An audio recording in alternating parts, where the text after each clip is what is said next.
Paz, meu Cláudio Roberto, para quem não me conhece, eu sou mensageiro, ministro da palavra. Nós estamos aqui reunidos como igreja aqui na rua Catolé do Rocha, aqui no número 22 aqui de Jordão Alto.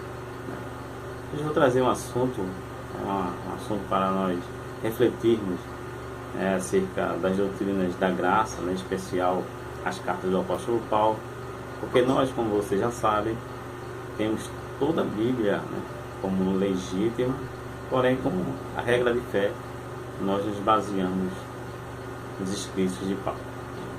Então, vamos falar acerca da lei de Moisés, em especial, quando foi que a lei de Moisés ela terminou e quando iniciou a graça. Há uma grande divergência entre as pessoas, não é de agora, nós não somos culpados por causa desses erros. Esses erros são erros, eu acredito, quase milenar, mas estamos aqui para desmistificar algumas coisas, tornar verídica outras. Então, Paulo ele escreve aos Hebreus e fala acerca de um testador, Hebreus no capítulo 9. Ele vem dizendo que um testamento ele só tem força de lei enquanto só vai ter força de lei se morrer o testador. Então ele diz que o nosso testador foi Jesus de Nazaré. A pergunta que se faz é: quando foi que o Novo Testamento passou a ter força de lei? A lei da fé, na verdade. É quando ele morre. Porque nos dias de hoje, no nosso meio secular, um patriarca ele deixa muitos bens, mas esses bens só podem ser repartidos quando ele morre. Não é diferente de Deus, Então, quando Deus ele se revestiu de carne, habitou entre nós, morreu em morte de cruz, ele não veio fazer um teatro, ele não veio fazer um meio de vida para algumas pessoas, não. Ele veio justificar, reconciliar toda a sua geração, em especial também, por fim, a lei, como ele fala lá em Mateus capítulo 5, versículo 27, Romanos capítulo 10, versículo 4. Então, quando o Novo Testamento foi inaugurado, a morte de Jesus Cristo, quando Jesus Cristo morreu, a lei inaugurou. O Novo Testamento ele não começa ali logo após o livro de Malaquias. Não, ele passa por Mateus, Marcos, Lucas e João. Porque devemos tratar as doutrinas bíblicas como uma ciência. Então, qual é a lógica? Jesus de Nazaré estava vivo, ou seja, que era o nosso testador. Então, obviamente, não havia Novo Testamento. Então, o Novo Testamento só foi aberto quando ele morreu.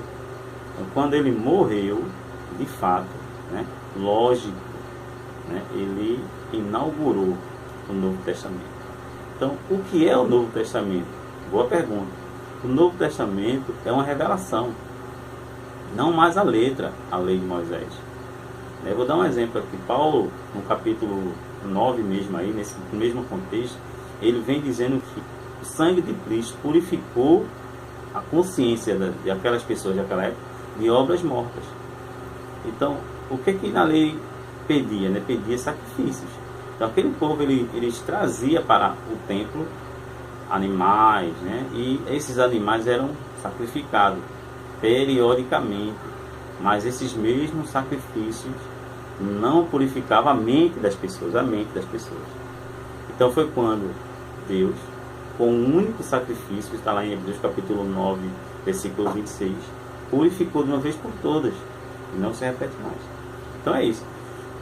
Paulo ele tira da lei a revelação, ele é arrebatado ao terceiro céu, não sei se é no corpo ou fora do corpo, e lá ele escuta da boca do próprio Jesus Cristo. Então aí depois de suas viagens missionárias, daquela briga que ele tem com os apóstolos, que eram os apóstolos antes dele, não aceitaram o seu ministério, mas aos poucos eles se convenceram, e a ele foi dado a incircuncisão, ou seja, a graça, e a Pedro a circuncisão, a lei. Então houve uma grande divergência. Você vê que Paulo no capítulo 3 de Gálatas, né, diz que Pedro não estava vivendo, na verdade, o evangelho, dissimulava muito. E lá no finalzinho, né, ele reconhece, lá na 2 Pedro, capítulo 3, versículo 16, que as coisas de Paulo eram um pouco difíceis de se entender, mas ali estava, na verdade, a revelação. Então é isso. O Novo Testamento, né, só existiu a partir de Paulo. Antes não existia Novo Testamento, porque logicamente o testador, que era Jesus de Nazaré, em Mateus, Marcos, Lucas e João, ele estava vivo. Então, graças a Deus, espero que esse resumo, né, de um assunto tão importante, que não é tão fácil de se entender, né? Não é fácil. Paulo disse que passou 3 anos, dia e noite, né, aos irmãos lá em Éfeso, para, né, trazendo a revelação da graça de Deus. Então isso é só, né, para abrir nossas mentes e ver a lógica das coisas, né? Então, graça e paz, né? Espero que as pessoas, né, nos visitem, né, nos conheçam, né? Veja que nós estamos, né, fundamentados na graça. Graça e paz.